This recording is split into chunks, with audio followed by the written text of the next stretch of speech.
સાથે રહેજો અને વિકાસના કામ કરજો. ખેડૂતોને અન્યાય ના થાય. સૌ પ્રથમ તો જામનગર જિલ્લા પંચાયતના પ્રમુખ તરીકે મારા પર વિશ્વાસ મૂકવા બદલ હું આપણા દેશના યશસ્વી વડાપ્રધાન શ્રી નરેન્દ્ર મોદી, ગૃહમંત્રી શ્રી અમિતભાઈ શાહ, શ્રી નીતિન નવીનજી, ગુજરાતના યશસ્વી મુખ્યમંત્રી આદરણીય શ્રી ભૂપેન્દ્ર પટેલ સાહેબ, આપણા પ્રદેશ સંગઠનના પ્રમુખ શ્રી જગદીશભાઈ પંચાલ સાહેબ, પ્રદેશ સંગઠનના મહામંત્રી રત્નાકર સાહેબ અને જામનગર જિલ્લાના સંગઠનના પ્રમુખ શ્રી વિનુભાઈ ભંડેરી, પૂર્વે પ્રદેશ સંગઠનના પ્રમુખ આર.સી. ફળદુ તથા તમામ સંગઠનોના હૃદયપૂર્વક આભાર માનું છું.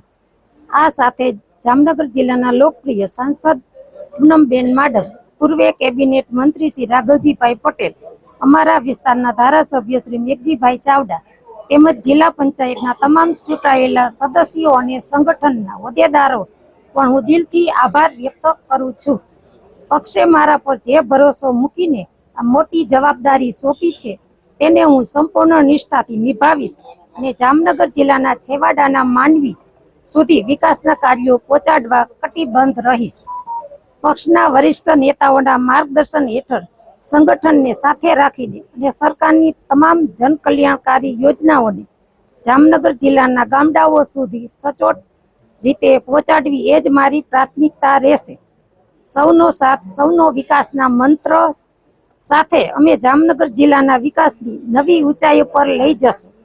એવા સંકલ્પ સાથે જય જય ગરવી ગુજરાત, વંદે માતરમ, ભારત માતા.